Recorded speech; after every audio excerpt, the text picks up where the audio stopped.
जय श्री राम। स्वागत है आप सभी का एक बार फिर से मेरे YouTube चैनल पर। आशा करता हूँ आप सभी लोग अपने घर पर होंगे और ठीक प्रकार से स्वस्थ होंगे। मैं ईश्वर से ऐसी ही कामना करता हूँ आप सभी लोगों के लिए। आज हम आपके सामने लाए हैं जुलाई 2021 का मासिक राशिफल कि तुला राशि तुला लग्न वालों के लिए ये महीना कैसे रहने वाला है।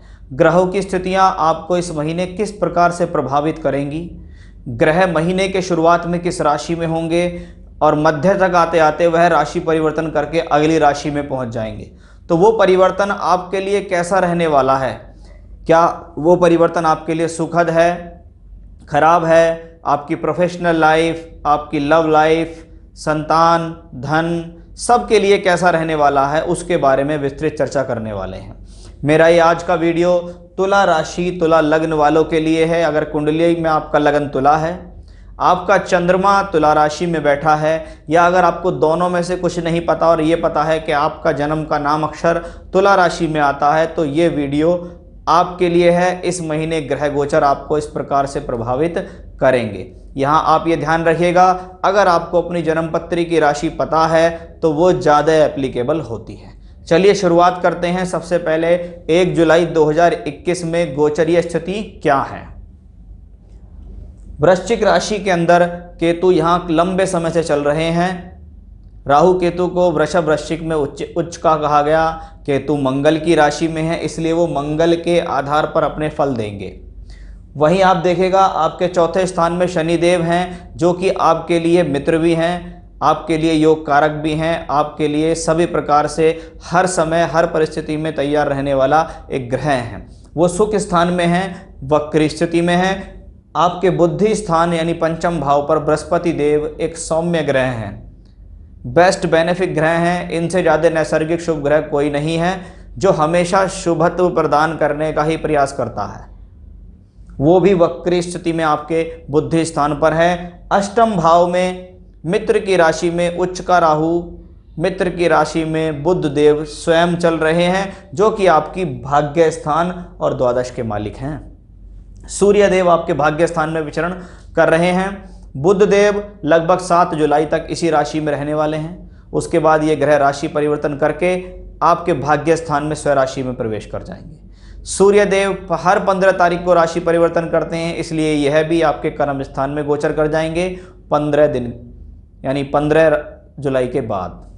मंगल और शुक्र की युति महीने के शुरुआत में बनती दिखाई देती है, क्योंकि मंगल 50 दिन तक एक राशि में रहते हैं, इसलिए 20 जुलाई के बाद ये ग्रह लाभ स्थान में होंगे। और पीछे पीछे शुक्रदेव भी अगर देखा जाए तो इनका साथ देंगे। शुक्रदेव पहले ही 15 जुलाई को ट्रांजिट करते हुए सिंह राशि में पहुंच जाएंगे, यानी जो मंगल शुक्र की युति एक साथ चल रही है, वही मंगल शुक्र की युति आपके लाभ भाव में भी दिखाई देगी। अब ये ग्रहों की स्थितियां, ग्रहों की परिवर्तन की स्थितियां आपको महीने में कैसे प्रभावित करेंगी, उसके बारे में हम चर्चा शुरू करते हैं। चर्चा की शुरुआत करूंगा मैं राहु केतु से। कि राहु केतु एकमात्र ऐसे ग्रह हैं जो स्वतंत्र होते हैं। वो कहते हैं हम जिसकी राशि में बैठेंगे उसके अनुसार फल देंगे, जिसके साथ बैठेंगे उसके अनुसार फल देंगे, जो हमें देख रहा होगा उसके अनुसार फल देंगे।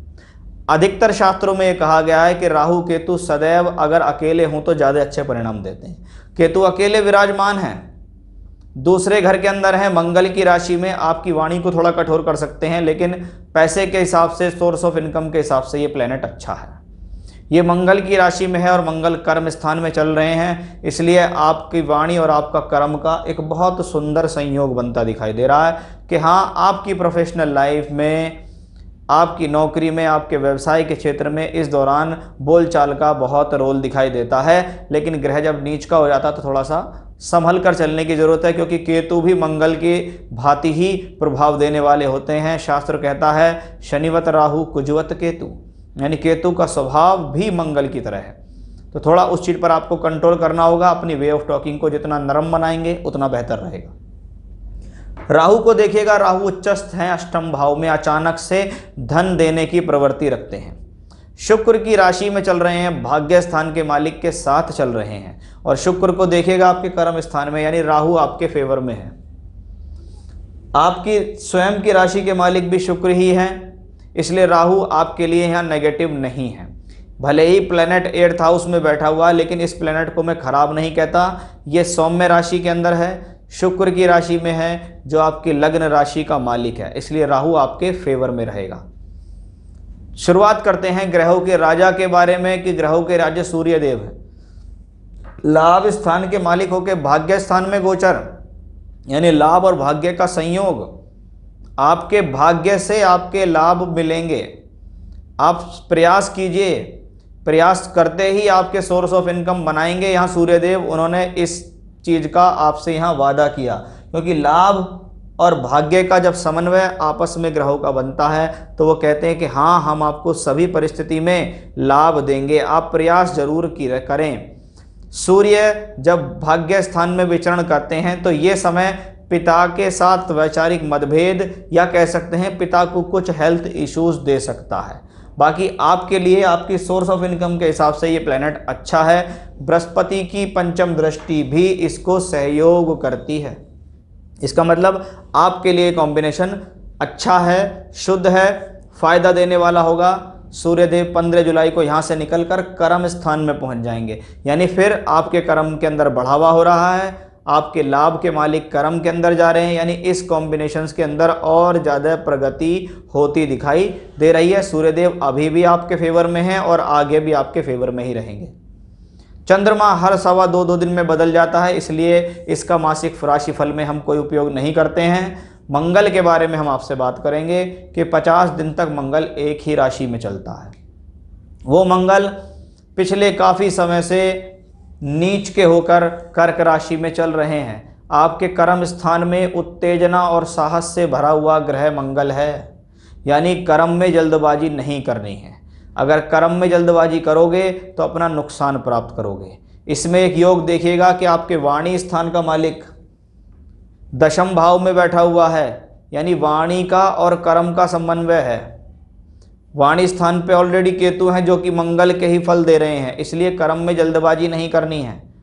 बहुत सोच समझकर बोलना है, तोल तोल कर बोलें, इमीडिएट जवाब देने से बचें, जल्दबाजी से बचें, क्योंकि मंगल की दृष्टि जब लगन पर भी जा रही होती है तो साहस में तो वृद्धि होती है, लेकिन उत्तेजना और जोश से बचना चाहिए। तो उस लिहाज से ये कॉम्बिनेशन बहुत अच्छा भी दिखाई दे रहा है, लेकिन छोटी सी भी गलती आपको बड़ा नुकसान भी दे सकती है, क्योंकि मंगल सप्तमेश भी हैं, अपने से चौथे में सुख स्थान में बैठे हुए हैं। इसका मतलब सोर्स ऑफ इनकम, मान सम्मान, कार्य वृद्धि तो बनाकर रखेंगे। उसके साथ शुक्र यहाँ राजयोग में, इसलिए मुझे शुक्र को भी यहाँ बोलना पड़ेगा कि शुक्र यहाँ पर राजयोग में है, क्योंकि शुक्र यहाँ धन और सप्तम के मालिक से दशम से संबंध बनाते हैं।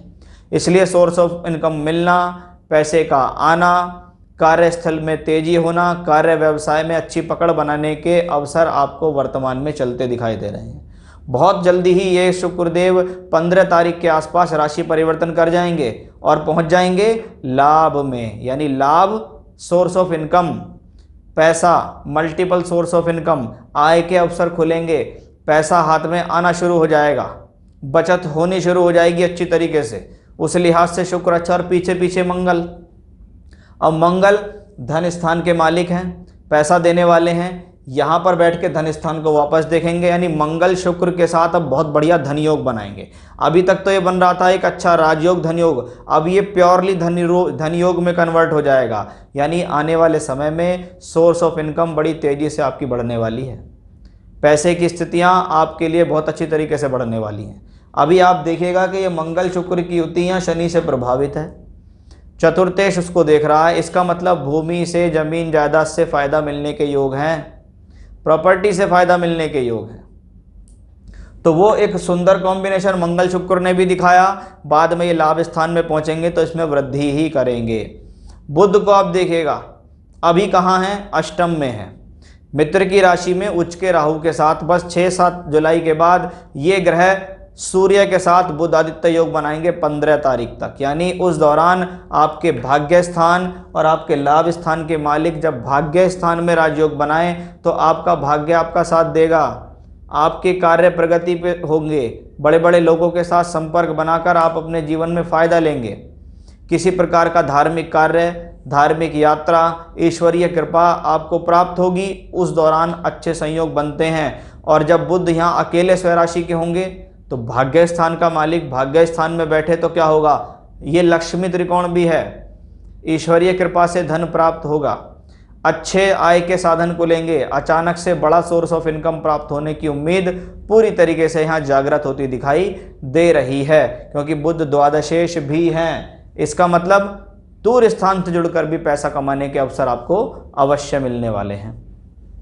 आप देखिएगा बृहस्पति को पंचम में शुभ ग्रह हैं, वक्री हैं, कोई बात नहीं है, इसी राशि के अंदर रहने वाले हैं, एक एफर्ट्स देने वाले हैं, परेशानी देने वाले बृहस्पति पंचम भाव में हैं। अब ये जब वक्री हो जाएं तो थोड़ा सा क्या होगा, आपके किए गए जो प्रयास हैं उसमें सफलता तो मिलेगी लेकिन देरी के साथ मिलेगी। संतान के साथ कुछ मतभेद आ सकते हैं। कहते हैं कारक जिस भाव में बैठता है उसका नाश करता है। नाश का मतलब यह है कि उससे संबंधित कारकत्वों में डिले हो जाएगी, परेशानी आ जाएगी, संतान के साथ मतभेद को बढ़ा देगी। ये मतलब नहीं है कि संतान ही नहीं होगी, पैसा ही नहीं होगा, नहीं। कारक अगर भाव का नाश कर रहा है तो उससे संबंधित कारकत्वों में हानि करता है।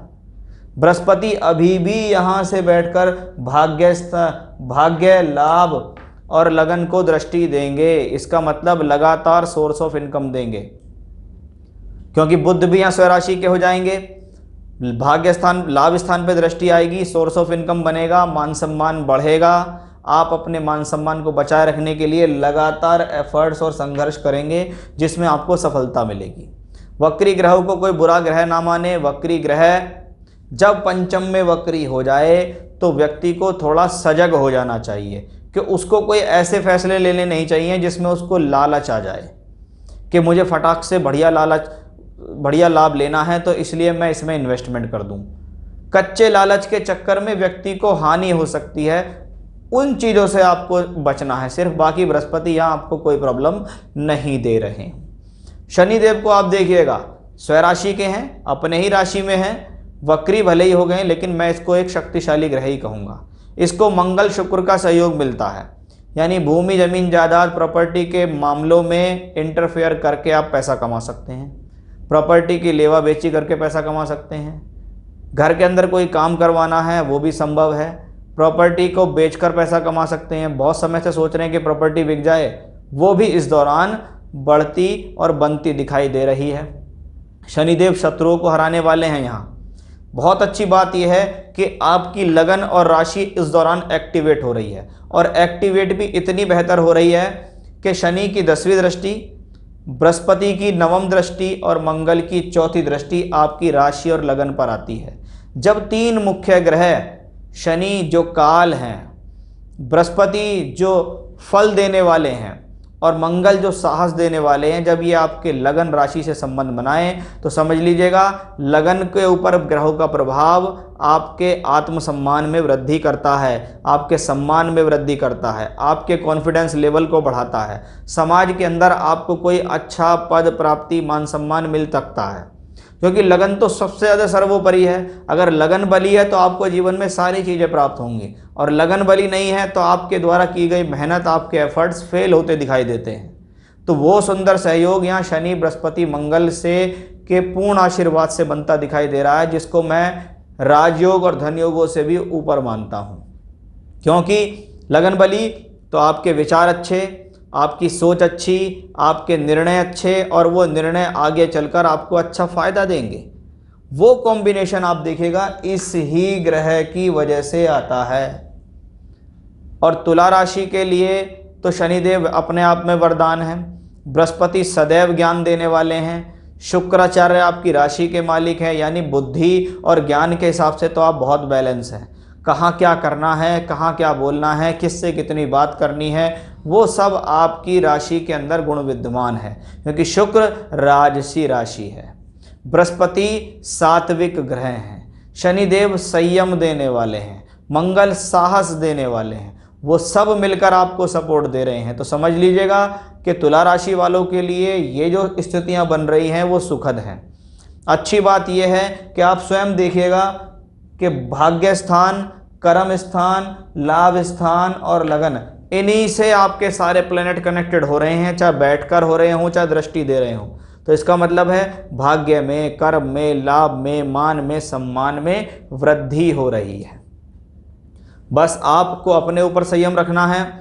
जब जब बृहस्पति वक्री हो जाता है और कुंडली में खराब स्थान का मालिक भी हो, तो आप अपनी सेहत को अपनी गलती से नुकसान न दें।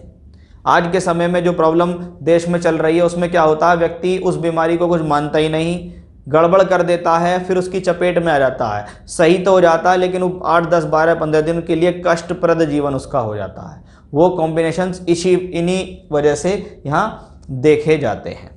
तो ग्रहों की अच्छी स्थितियाँ आपका इंतजार कर रही हैं इस महीने। आप अपने कार्य में लगे रहिएगा, क्योंकि बहुत अच्छा कॉम्बिनेशन जब बने तो कुछ ना कुछ आपके लिए बेहतरी ही करता है, यानी गोचरीय स्थिति आपके लिए बेहतर हो रही है। बाकी अगर कुंडली में दशा और फल की स्थिति कमज़ोर है तो गोचर अपना पूर्ण फल कभी नहीं दे पाता है। तो ये था मेरा आज का विषय कि जुलाई 2021 का महीना तुला राशि तुला लग्न वालों के लिए क्या लेकर आ रहा है, उसके बारे में मैंने आपसे यहाँ चर्चा की है। फिर से नए विषय के साथ आपके सामने मैं हाजिर होने वाला हूँ। तब तक के लिए बने रहिएगा मेरे साथ। जय श्री राम।